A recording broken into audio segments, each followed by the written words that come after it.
संसद में लोकसभा और विधानसभा, राज्यसभा दोनों जगह संविधान को स्वीकार किए हुए 75 साल के मौके पर संविधान की रचना, संविधान निर्माताओं का योगदान और संविधान में प्रस्तावित किए गए आदर्शों पर एक गौरवमयी चर्चा का आयोजन संसद के द्वारा किया गया। वो चर्चा में 75 साल की देश की गौरव यात्रा, विकास यात्रा और उपलब्धियों की भी चर्चा होनी थी। ये तो स्वाभाविक है कि जब लोकसभा में, राज्यसभा में पक्ष और विपक्ष होते हैं तो हर मुद्दे पर लोगों का नजरिया अलग अलग होता है, दलों का नजरिया अलग अलग होता है, वक्ताओं का नजरिया अलग अलग होता है। मगर संसद जैसे देश के सर्वोच्च लोकतांत्रिक फोरम में जब चर्चा होती है तब इसमें एक बात कॉमन होती है कि बात तथ्य के आधार पर होनी चाहिए और बात सत्य के आधार पर होनी चाहिए। कल से कांग्रेस पार्टी ने जिस तरह से तथ्यों को तोड़ मरोड़ कर रखने का प्रयास किया है, ये अत्यंत निंदनीय है और मैं इसकी निंदा करना चाहता हूं। ये क्यों हुआ? क्योंकि भारतीय जनता पार्टी के वक्ताओं ने संविधान पर, संविधान की रचना के मूल्यों पर और जब जब कांग्रेस या भारतीय जनता पार्टी का शासन रहा तब शासन ने संविधान के मूल्यों का किस तरह से मूल्यांकन किया, संरक्षण किया और संवर्धन किया, इस पर फैक्ट के साथ भारतीय जनता पार्टी के वक्ताओं ने अनेक उदाहरणों के साथ जनता के सामने विषय रखे और उसमें वो तय हो गया कि कांग्रेस पार्टी आंबेडकर जी विरोधी पार्टी है, कांग्रेस पार्टी आरक्षण विरोधी पार्टी है, कांग्रेस पार्टी संविधान विरोधी पार्टी है, कांग्रेस पार्टी ने सावरकर जी का भी अपमान किया,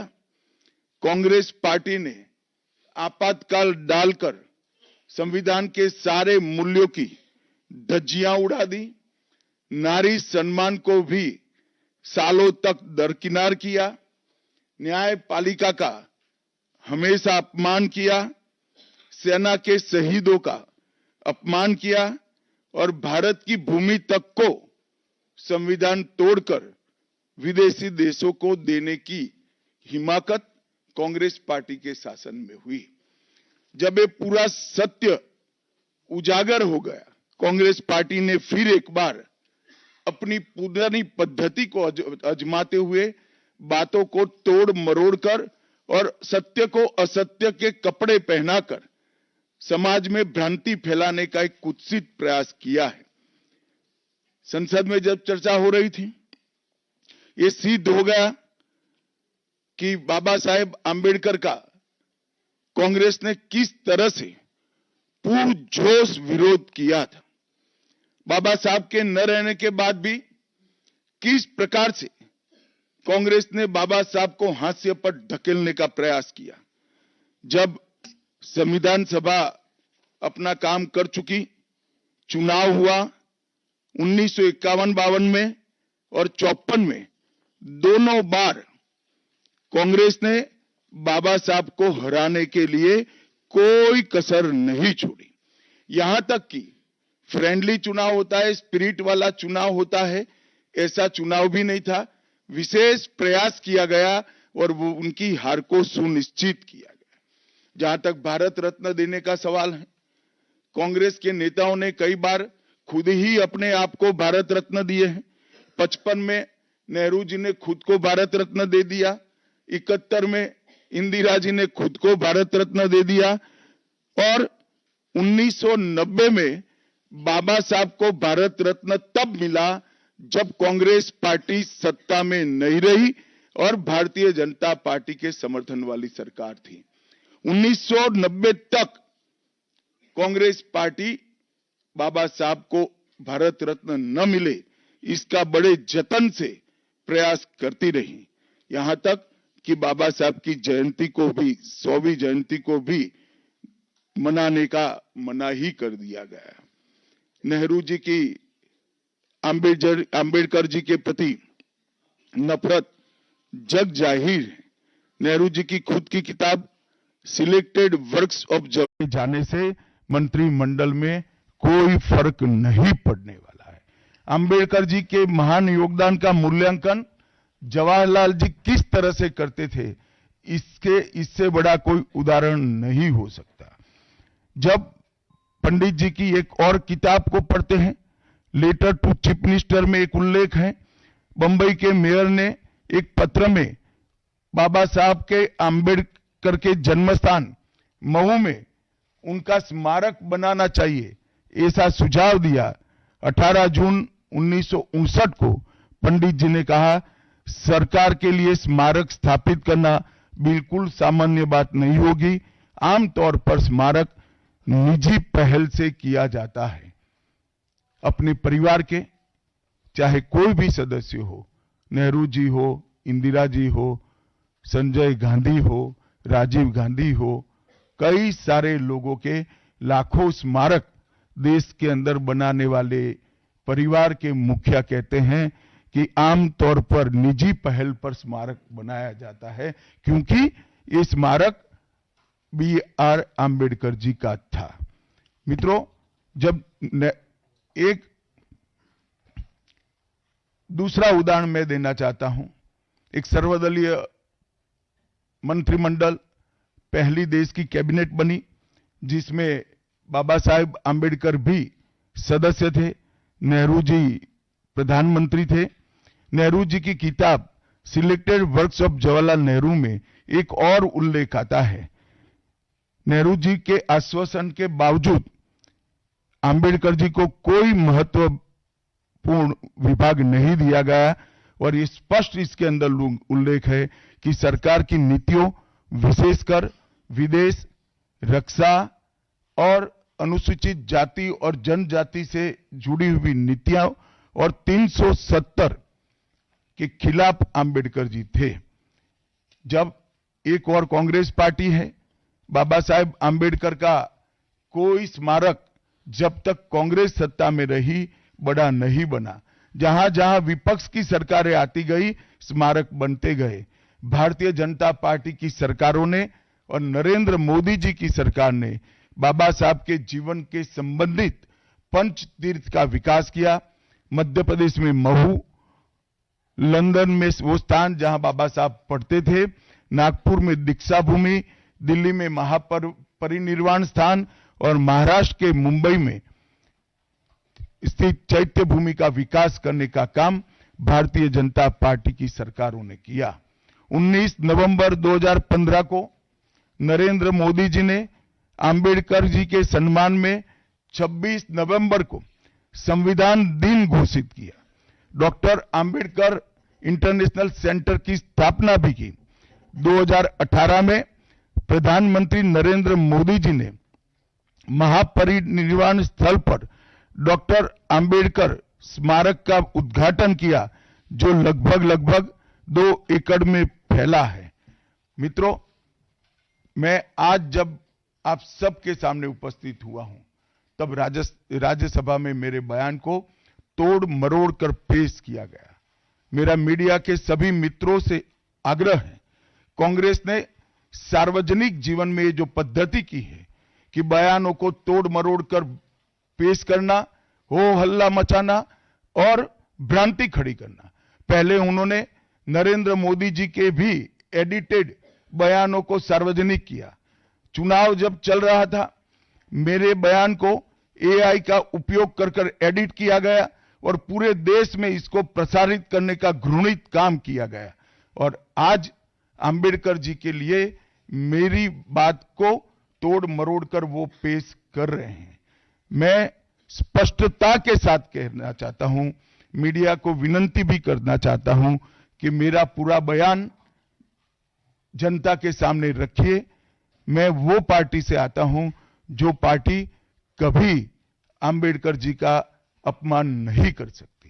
पहले जनसंघ और फिर भारतीय जनता पार्टी ने हमेशा अंबेडकर जी के सिद्धांतों के आधार पर चलने का प्रयास किया है।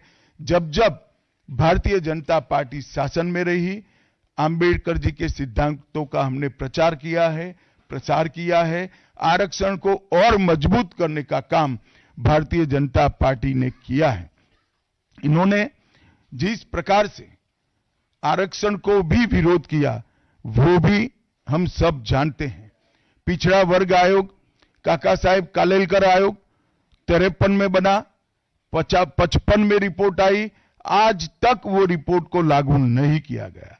31 दिसंबर 1980 को मंडल आयोग बना, मंडल आयोग की रिपोर्ट आई। 80 में इंदिरा जी ने मंडल आयोग को ठंडे बस्ते में डाल दिया। 90 में जब गैर कांग्रेसी सरकार आई तब मंडल आयोग की रिपोर्ट लागू हुई। उस वक्त राजीव गांधी विपक्ष के नेता थे और जब मंडल आयोग की रिपोर्ट लागू हुई, प्रस्ताव संसद में आया, राजीव जी ने अपने जीवन का सबसे लंबा भाषण ओबीसी के आरक्षण का विरोध करने के लिए किया। आज मैं फिर से एक बार आग्रह के साथ मीडिया को बताना चाहता हूं, सच्चाई को जनता तक पहुंचाना चाहिए। मेरी पूरी बात बहुत स्पष्टता के साथ, कोई कंफ्यूजन के बगैर राज्यसभा के रिकॉर्ड पर है। आज भारतीय जनता पार्टी के सैकड़ों कार्यकर्ताओं ने ट्वीट कर भी इस सत्य को लोगों के बीच में पहुंचाया है। और जिन्होंने जीवन भर बाबा साहेब का अपमान किया, जिन्होंने जीवन भर बाबा साहब के सिद्धांतों को दरकिनार किया, जिन्होंने जब तक सत्ता में रहे बाबा साहब को भारत रत्न मिलने नहीं दिया, जिन्होंने जब तक सत्ता पर रहे आरक्षण के सिद्धांतों की धज्जियां उड़ाई, वो लोग आज बाबा साहेब आंबेडकर के नाम पे भ्रांति फैलाना चाहते हैं। मैं कांग्रेस के अध्यक्ष खड़गे जी को भी कहना चाहता हूं, खड़गे साहब, आपका तो कम से कम दायित्व बनता है, क्योंकि आप उस वर्ग से आते हो जो वर्ग के लिए बाबा साहब आंबेडकर जी ने पूरा जीवन समर्पित किया। आपने कम से कम कांग्रेस के एक कुत्सित प्रयास में सपोर्ट नहीं करना चाहिए था। मुझे बड़ा दुख है कि आप भी राहुल गांधी जी के दबाव में इसके अंदर शामिल हुए हो। मित्रों, आज जब हम सब यहां बैठे हैं, मैं फिर से एक बार कहना चाहता हूं, कांग्रेस के पास इस संविधान के ऊपर की चर्चा में बाबा साहेब आंबेडकर विरोधी कांग्रेस है, इसका कोई जवाब नहीं बचा। संविधान विरोधी कांग्रेस है, इसका कोई जवाब नहीं बचा। कांग्रेस आरक्षण विरोधी है, इसका कोई जवाब नहीं बचा। कांग्रेस सावरकर विरोधी है, इसका भी कोई जवाब नहीं बचा। कांग्रेस ओबीसी विरोधी है, उसका भी कोई जवाब नहीं बचा। आपातकाल का पाप कांग्रेस के ही समय में हुआ, इसका भी कोई जवाब नहीं बचा। नारी सम्मान का विरोध भी कांग्रेस ने ही किया, वो प्रस्तापित हो गया। न्यायपालिका का अपमान ही कांग्रेस ने ही किया, वो भी प्रस्तापित हो गया। भारत की भूमि को भी संविधान को दरकिनार कर विदेश को सौंपने का पाप भी कांग्रेस ने ही किया, ये भी प्रस्तापित हो गया। तब फिर से एक बार चिर परिचित अपनी पुरानी नीति पर कांग्रेस आई है और उन्होंने मेरे बयान को तोड़ मरोड़ कर आधा ही दिखाकर जनता के सामने रखना और भ्रांति फैलाने का प्रयास किया है। कृपया मेरा पूरा बयान आप सभी लोग जनता तक पहुंचाइए, तो दूध का दूध और पानी का पानी हो जाएगा। मैं उस पार्टी से आता हूं, उस संस्कृति से आता हूं, जो स्वप्न में भी बाबा साहब के विचारों का या बाबा साहब के स्वयं का अपमान नहीं कर सकते। हम जानते हैं कि देश के संविधान को समावेशी बनाने में देश के पिछड़े वर्ग को, दलितों को, आदिवासियों को, गरीबों को और वंचितों को न्याय दिलाने के लिए और देश के लोकतंत्र की नींव को इतनी नीचे तक गहरी पहुंचाने में बाबा साहब का बहुत बड़ा योगदान है। पूरा देश बाबा साहब के प्रति कृतज्ञता व्यक्त करता है। कम से कम हम तो ऐसा नहीं कर सकते जिससे बाबा साहब का अपमान हो पाए। और मैं फिर से एक बार कांग्रेस के ये कुत्सित प्रयासों की घोर निंदा करता हूं। और जो संविधान पर दोनों सदनों में चर्चा हुई, कम से कम भारतीय जनता पार्टी की ओर से चर्चा का स्तर मेंटेन करने का पूरा प्रयास किया गया था, विषय पर बोलने का आग्रह किया गया था और तथ्य के साथ बोलने का आग्रह भी हमारे सारे वक्ताओं ने किया था। वो सारे प्रयास पर कांग्रेस ने पानी फिरा है और मैं मानता हूं कि देश की जनता इसके इस प्रयास को भी जानती है, उनकी मानसिकता को भी जानती है और उनकी कार्य संस्कृति को भी जानती है।